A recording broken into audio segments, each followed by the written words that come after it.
Salve galera, vamos trocar uma ideia aqui muito importante sobre alguns parâmetros aí do Botafogo, né?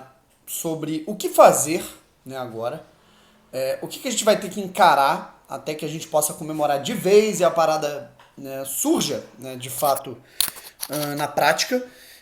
Com o que a gente tem que tomar cuidado nesse momento, né, da chegada, e também a expectativa para 2022. Tá bom? Isso é muito importante. Pretendo fazer depois um vídeo, né, do porquê o Botafogo não foi comprado por 400 milhões, né? Que isso é uma falácia. Né? Compraram o Botafogo por um preço menor que o Neymar. Não tem nada a ver. Né? Uma coisa tem nada a ver com a outra. Né? Mas a gente vai elucidar tudo isso. Tá bom? Se inscreve no canal, deixa o like, ativa o sininho pra você não perder nenhuma novidade, né, cara? Você que tá chegando aqui no nosso canal, muita gente chegou nos últimos dias, foram uns 300 inscritos de ontem pra hoje. Então, se você tá chegando aqui agora, irmão, né, chega mais, seja muito bem-vindo. Aqui não é um canal propriamente furo de reportagem, né?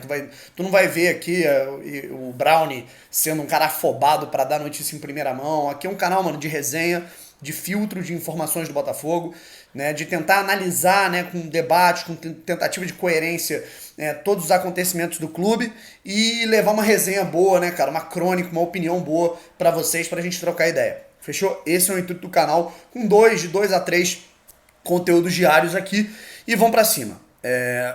Primeiro de tudo, eu quero falar um pouquinho sobre os cuidados que a gente vai ter que ter agora. Tá? Ontem mesmo a gente já viu movimentos.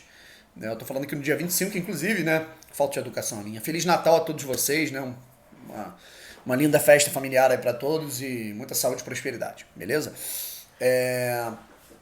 Ontem nós vimos, né, cara? Eu, inclusive, no momento em que eu gravei, né? O último vídeo que eu publiquei aqui no canal, até fazer esse, eu falei pra gente ter cuidado, né, cara? Eu falei sobre toda a história do John Textor, né? Se vocês quiserem ir lá dar uma olhada, né? O último vídeo que a gente fez, né? Tudo que vai acontecer agora.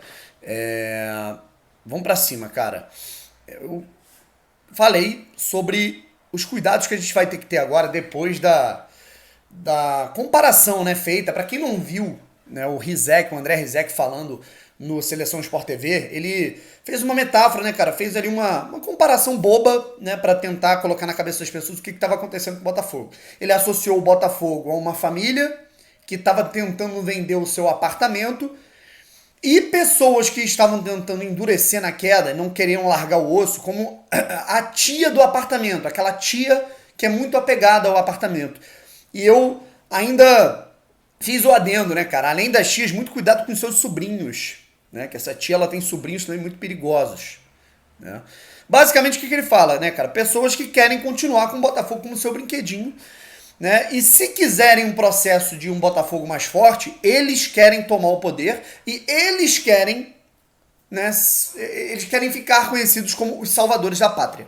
Eles ainda não se ligaram que eles se tornaram vilões. Né? Eles se tornaram vilões, né, ao longo dos últimos anos, né, e que eles estão muito longe de serem os heróis e que eles estão sendo vilões mais uma vez com essa tentativa, né, com toda essa situação 700 milhões, o meu é melhor, tentativa de boicote do projeto da XP. Estão perdendo mais moral com a torcida, estão se queimando ainda mais com a torcida. Se eles estavam tentando limpar a barra, eles estão se queimando ainda mais. E o que a gente vai ver, né, agora é um processo de tentativa de desdenhar e diminuir o tamanho da importância desse projeto e a força que tem essa notícia que tivemos nesse dia 24 de dezembro, né, nessa véspera de Natal. Nós tivemos aí a informação, né, da assinatura, né, do pré-contrato, né, o termo assinado entre o John Textor e o presidente do Botafogo, Durcésio Melo, para realmente a compra da dívida do Botafogo por parte do empresário americano, né, do grupo da Eagle, né, do americano John Textor, ele adquirindo a dívida de 1 bilhão por 400 milhões de reais investidos no clube para pagar dívidas e investir também no futebol, na estrutura e no time. E aí, obviamente, a gente vai ter movimentos muito complicados aí. De duas, uma. Né? E aí, uma delas a gente já matou aqui e já está acontecendo. Vocês viram aí que ao longo dos últimos dias, né, surgiram notícias de que, putz, cara, 700 milhões, tem um projeto aí do Gustavo Magalhães que é de 700 milhões. Aí se falou lá de um cara, né, que já investiu no futebol do Zimbábue, já investiu em Gibraltar. Tem até negócios de sucesso, né, cara, como no NASCAR, né, mas é um aventureiro, né, e eu acho uma loucura, né? E primeiro que essa proposta não é nem formal, né? Segundo que você entregar isso na mão de um aventureiro, entregar o Botafogo na mão de um aventureiro é uma loucura, né? Então, para mim, mais vale um projeto de 400 milhões de um cara que vai ter expertise para colocar a casa em ordem do que 700 de um cara que pode fazer o Botafogo acabar. Ponto. Primeiro, começa por aí. Só que as pessoas vão começar a usar desse discurso, elas vão começar a entonar, né, uma ideia, tentar crescer uma ideia de que o dinheiro pelo qual foi adquirido o Botafogo foi pouco e que deveria ter sido 700 milhões, porque essa foi a régua que essa galera inventou para vocês antes de mais nada.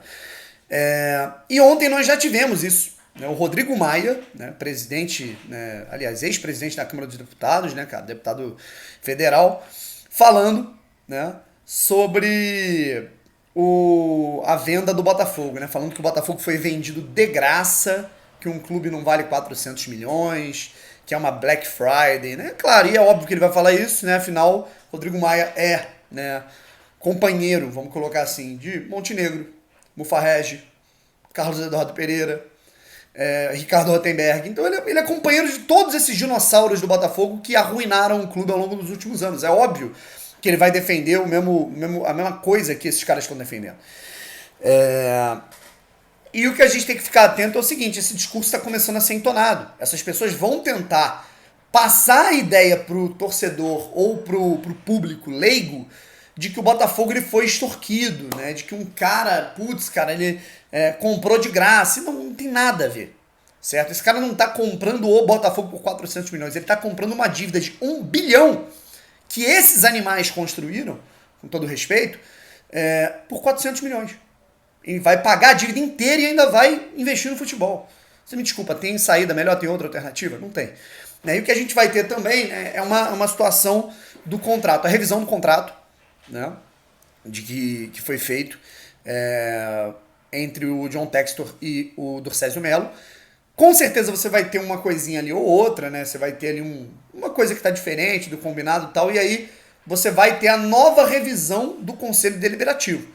E aí, com certeza, esses caras vão começar um processo, né? Alguns desses caras, não sei se todos, vão tentar iniciar um processo de deturpação, né? Vamos colocar assim, vão tentar deturpar esse projeto e tentar entonar que, nós temos um projeto melhor, esse projeto aqui tem uma coisa aqui que pode estar... Eles vão tentar caçar erro, né, para tentar embarrear alguma coisa no Conselho Deliberativo. Eu acho que é uma força muito grande que eles vão ter que fazer, porque a maioria do Conselho com certeza vai ser favorável, mas a gente não pode dormir no ponto, cara. No dia dessa votação, que a gente não sabe quando vai acontecer, ela vai ser convocada, né? Assim, pode tanto acontecer daqui 3 dias quanto acontecer daqui 20, tá? No dia que essa votação for marcada, irmão, cara, é pra todo mundo comparecer em peso, né? Claro, sem violência, não tô falando disso, é pra comemorar, né? A gente tem que lotar aquele lugar pra comemorar e todo mundo sentir que a gente tá ali pra comemorar o futuro, né? A gente tem que lotar a porta da sede de General Severiano, na rua Venceslau Braz, né? E tomar aquela rua ali em frente ao Muro dos Ídolos e em frente ao Casarão Amarelo, certo? Eu acho que é a alternativa que a gente tem, tá bom? Eu acho muito importante que a gente analise dessa maneira. E aí, meu amigo, passando no Conselho Deliberativo, já foi. E aí depois vai ter a situação dos sócios, né? Vai ter, se não me engano, a votação dos sócios. É melhor ainda, né, cara? Que sócio proprietário aí, porra, a maioria esmagadora vai aprovar. Agora vamos lá. O que esperar, né, para 2022? Né? O que podemos esperar para o ano de 2022 no Botafogo? Eu já falei, né, isso no último vídeo, tá?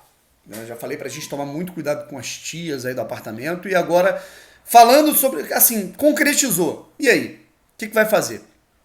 Como eu falei no último vídeo, né, 2022 vai ser um ano de muita adequação. Vai ser um ano de transição e de costume com o novo. O Botafogo ele é amador há 117 anos.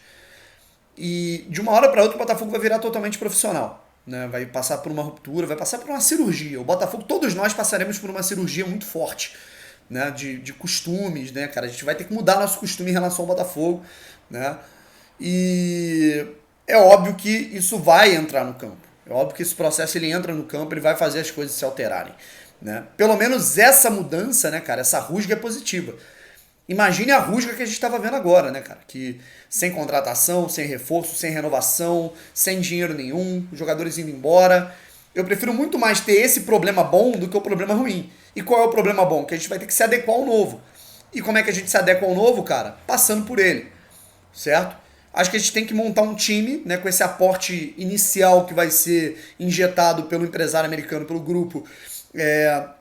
A gente vai ter um aporte para pelo menos contratar algumas peças nesse início do ano, contratar mais jogadores ali no Campeonato Brasileiro e ter um ano digno, fazer um Campeonato Carioca de respeito, avançar até onde se pode na Copa do Brasil e terminar o Campeonato Brasileiro tentando vislumbrar uma vaga em uma competição internacional como a Sul-Americana ou a pré-Libertadores.